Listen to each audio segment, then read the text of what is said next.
Nasampa na ang kasong qualified human trafficking laban kay dating Mayor Alice Guo at iba pang sangkot sa Pogo sa Bamban, Tarlac. Pero sa halip na sa Capas, Tarlac, sa Pasig Regional Trial Court isinampa ang kaso. Sabi ni Department of Justice spokesperson Miko Clavano, sa Pasig sinampa ang kaso alinsunod sa isang administrative circular mula sa Korte Suprema.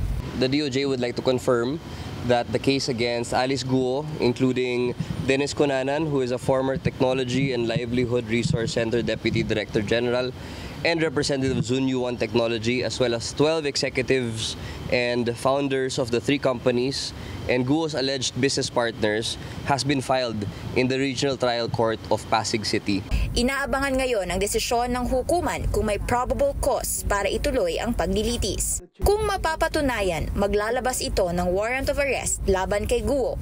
Non-bailable ang kaso. Bukod sa kasong ito, may kaso din si Guo sa Valenzuela RTC kaugnay naman ng kasong graft. Nakadetine siya ngayon sa PNP Custodial Center sa Camp Crame. Continuing pa rin ang contempt ng Senado laban kay Guo, kaya may bisa pa rin ang warrant nito laban sa kanya.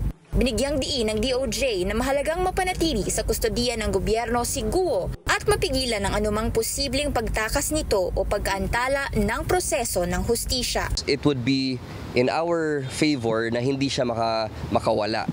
So we do hope na these warrants of arrest are issued in such a timely manner para wala na pong interregnum or interruption dun sa custody ni former Mayor Alice Guo. Samantala, nagtipo ng iba't ibang ahensya ng gobyerno na bumubuo sa Task Force Pogo. Kinalakay nila ang mga hakbang para tuluyang mapasara na ang mga Pogo sa bansa. We're talking about the operational procedures on the winding down.